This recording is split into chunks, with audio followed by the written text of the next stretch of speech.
Science tells us that it knows everything,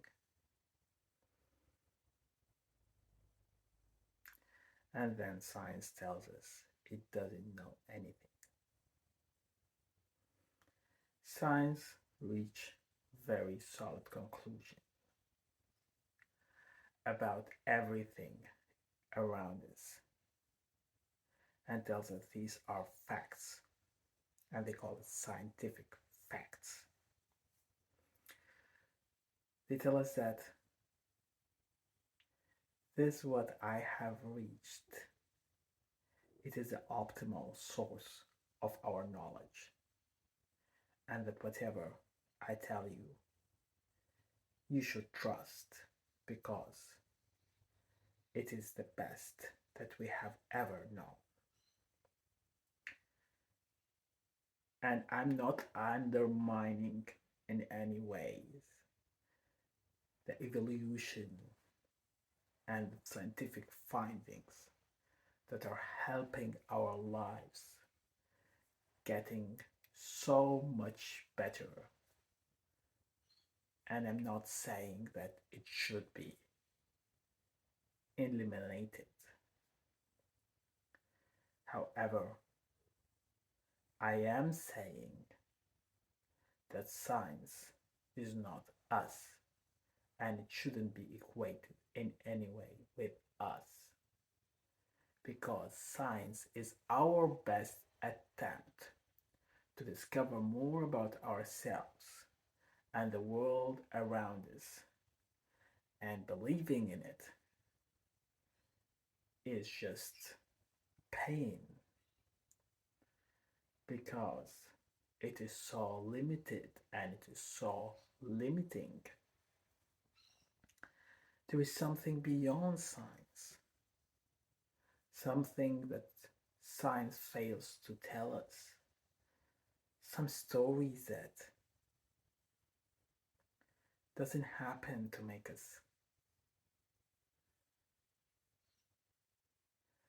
feel wonderful and feel good about ourselves. Science is detached from us.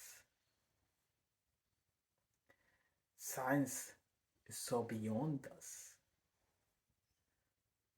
But even though science and scientific endeavors and scientific findings are great, it lacks any sense of ownership to us. It doesn't make us feel secured. It is so dry. It just can tell you with exact numbers that this will be the outcomes. And 99% of the time it is right. And in that sort of way, is it is fascinating. It deals with numbers and facts. Now it's up to you whether you want to consider yourself as a part of their number formulas. Could we at one level or another prove you to be wrong and to prove it to be right? And it's up to you whether you want to worship it or not. Because we are very personal to us. We are we have a very intimate relationship with ourselves. We always see ourselves as very precious and good and lovely and wonderful. Science looks at us as animals and a part of the animal kingdom. Now, I'm in no way going to say that I'm better than animals,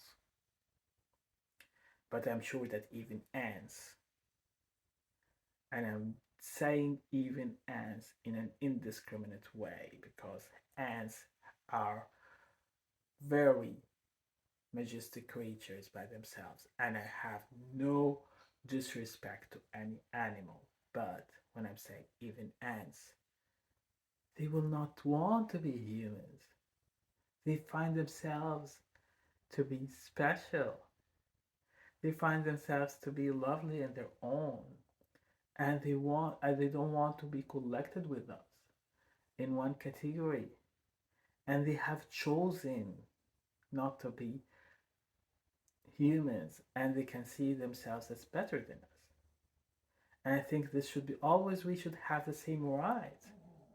Not because we are smarter or we think of ourselves as smarter, we should pay the scientific price for it or it will to make us dumber. No. This all just got to stop. If all of this doesn't stop,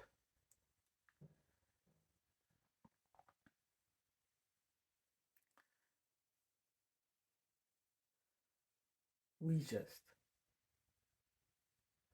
are going to be paying a very high price by how much we are expected to be smart.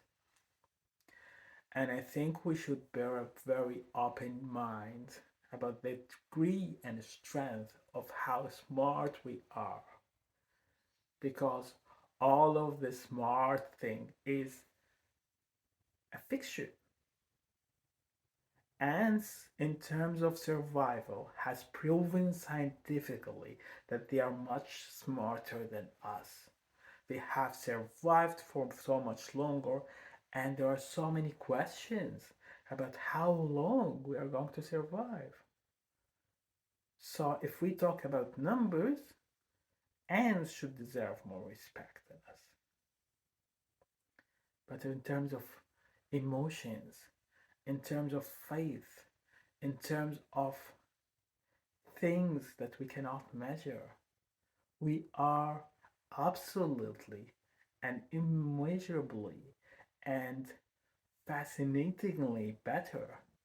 And this is when we talk about when we favor science as a product of humans' natural instincts that we don't know where it came from. So, part of our scientific objectivity demands some humility on our findings and just bearing respect to us, the beings that are actually suffering. I have no claim and I have no point in undermining science. But why does science make always a point to undermine me and my humanity and my being? For what purpose is that? For what favor is that? What is the intention here? And I think the intention is to tell me that everything that I do is bad. I know better to look smart. Well, fine. They have been talking about environment for so long, and I'm no ways undermining that, but we are not the ones who are responsible for the world. The world is responsible for itself. It has been proven to be faster, much smarter. It has been going on for centuries.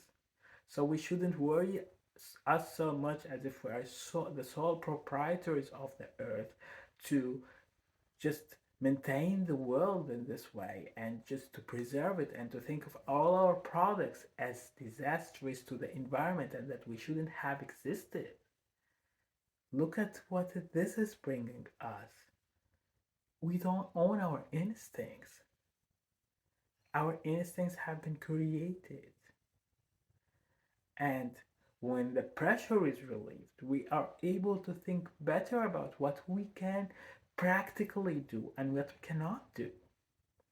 Instead of just pushing through and just saying that we are bad because we are naturally bad, because we don't deserve to exist, and making all that song and dance about it. Why do that? Why do that? Why not just relax and have a good time here and Accept it. And that's what sort of way we're not threatened by greater intelligence. We're not threatened by our own products, which are the AI. And we are able to live a better life in which we can consciously think about the decisions we make and approve of our limitations and say, maybe anything, maybe what we have reached is false. And then science will be so disturbed because they have made so much effort to reach these conclusions, but so be it. If you didn't want to make the effort, why did you make it? Having said that, science and scientific facts and science as a tool is a very important one. But that's it. It's a tool. And if we don't approve it to be just a tool, it will be a tool also, but also always destroying our own happiness. So just like we created the AI and we're so afraid of it because our intentions, well, we're creating the AIs to prove we are smart. If our intentions, when we are creating the AI to prove that